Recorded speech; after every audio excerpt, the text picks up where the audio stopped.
فرماتے ہیں ویسی اللہ تبارک و تعالیٰ کتاب عطا فرماتے ہیں مجھے اور آپ کو اللہ تبارک و تعالیٰ نے قیامت تک کے لیے ایک ایسی کتاب عطا فرماتی ہے کہ اس میں قیامت تک کے آنے والے مسائل کا مجموعہ پیش کر دیا گیا.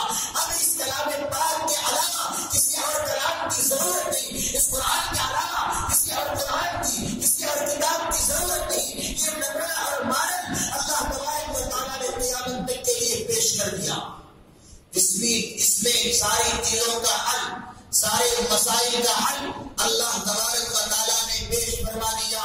اور میرے آقا علیہ السلام والسلام کی زبان کے ذریعے سے اللہ تبارک و تعالیٰ نے آیات کی تشریح کے ذریعے سے مسائل کا حل پیش کر دیا. یہ قرآن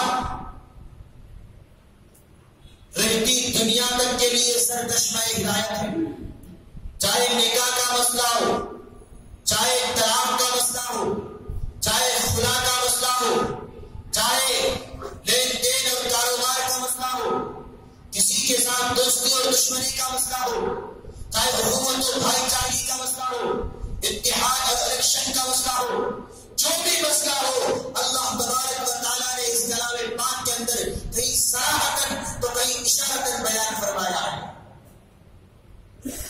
اب کسی کلام کی ضرورت نہیں, کسی کتاب کی ضرورت نہیں. یہ کتاب ایک نمونہ ہے, یہ کتاب سرچشمہ حیات ہے. اور میرے اور آپ کے آقا جناب رحمت کونین صلی اللہ علیہ وسلم نے ارشاد فرمایا کہ یہ کتاب تمہارے اوپر نازل کیا گیا ہے تاکہ تم اس کو پڑھو اور پڑھ کر اس پر عمل کرنے کی کوشش کرو. اگر مسلمان قرآن کو نہیں پڑھے گا تو کیا غیر لوگ پڑھیں گے؟ اس مسلمان کے مخاطب, اس قرآن کے مخاطب مسلمان ہے اور یہ قرآن تمام لوگوں کے لیے ہدایت ہے. اگر مسلمان ہدایت حاصل کرنا چاہے گا اس کے لیے بھی ہدایت ہے, غیر مسلم ہدایت حاصل کرنا چاہے گا اس کے لیے بھی ہدایت ہے, یہودی حاصل کرنا چاہے گا اس کے لیے بھی ہدایت ہے, عیسائی حاصل کرنا چاہے گا اس کے لیے بھی ہدایت ہے. کسی بھی مذہب سے تعلق رکھنے والا, کسی بھی قوم سے تعلق رکھنے والا, کسی بھی قبیلے سے تعلق رکھنے والا, کسی بھی خاندان سے, چاہے امیر ہو, غریب ہو, مرد ہو, عورت ہو, بوڑھا ہو, جوان ہو, سب کے لیے یہ قرآن سرچشمہ ہدایت ہے. ہدی للمتقین, اللہ تبارک و تعالیٰ نے فرمایا یہ قرآن متقیوں کے لیے ہدایت کا سرچشمہ ہے. جو ہدایت حاصل کرنا چاہے گا اس کے لیے ہدایت ہے. اگر کوئی نہ چاہے تو اس کا اپنا قصور ہے, قرآن کا کوئی قصور نہیں. اگر میں اور آپ بھی ہدایت حاصل کرنا نہیں چاہتے, میں اور آپ بھی اس کی تلاوت کرنا نہیں چاہتے, میں اور آپ بھی اس کو اپنا دستور حیات اور اپنا آئیڈیل اور ماڈل نہیں بنانا چاہتے, تو میرا اور آپ کا قصور ہے, قرآن کا کوئی اس میں قصور نہیں. الذین آتیناہم الکتاب یتلونہ حق تلاوتہ اولئک یؤمنون بہ ومن یکفر بہ فاولئک هم الخاسرون. اللہ تبارک و تعالی ارشاد فرماتے ہیں کہ ہم نے جن لوگوں کو کلام اللہ شریف عطا کر رکھی ہے وہ لوگ اس کا مکمل طریقے سے حق ادا کرتے ہیں.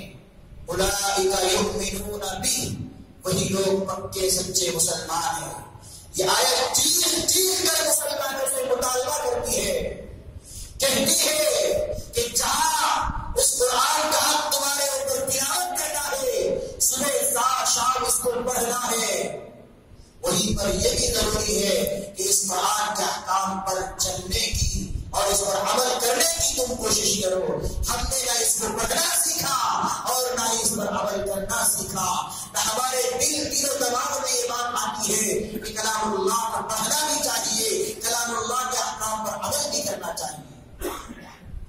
آج مسلمان قرآن شریف کو یا تو شب قدر میں, شب برات میں کھولتا ہے, یا پھر گھر کے اندر سے کوئی اگر جنازہ اٹھ رہا ہو, کسی کا انتقال ہو گیا ہو, تبھی قرآن یاد آتا ہے. وہ جو شادی کے موقع پر دستان میں رکھ کے کسی باکس میں پیک کر کے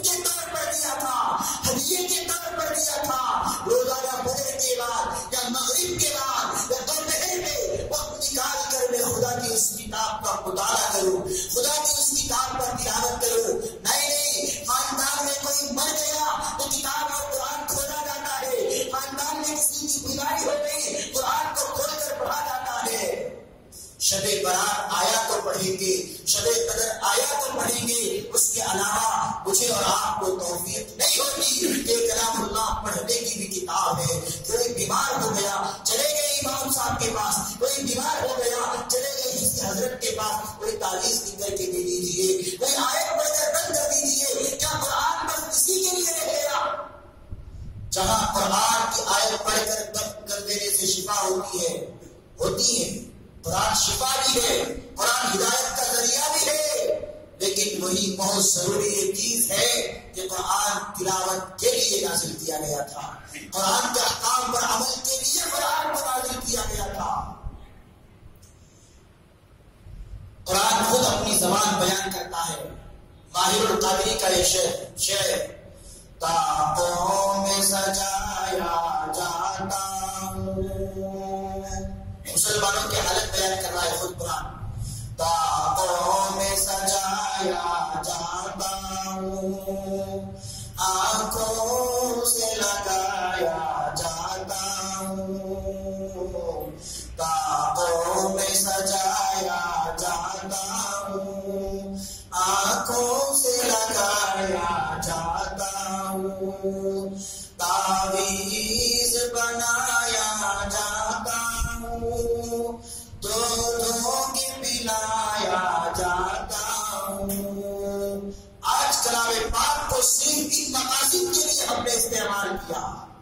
الذین آتیناہم الکتاب یتلونہ حق تلاوتہ اولئک یؤمنون بہ ومن یکفر بہ فاولئک هم الخاسرون۔ قرآن تو کہتا ہے کہ مسلمان وہ ہے، ایمان والا وہ ہے، محمد کا غلام وہ ہے جو فجر کے بعد، جو مغرب کے بعد خدا کی کتاب کی تلاوت کرتا ہے، کلام اللہ کی تلاوت کرتا ہے۔ بھلا بتاؤ میری اور آپ کی زندگی کیا ایسے گزر رہی ہے کہ ہم نے کبھی کلام پاک کو فجر کے بعد پڑھا ہو، ہم نے کلام پاک کو موقع ملنے پر، وقت ملنے پر مغرب کے بعد تلاوت کا معمول اور اہتمام کیا ہو؟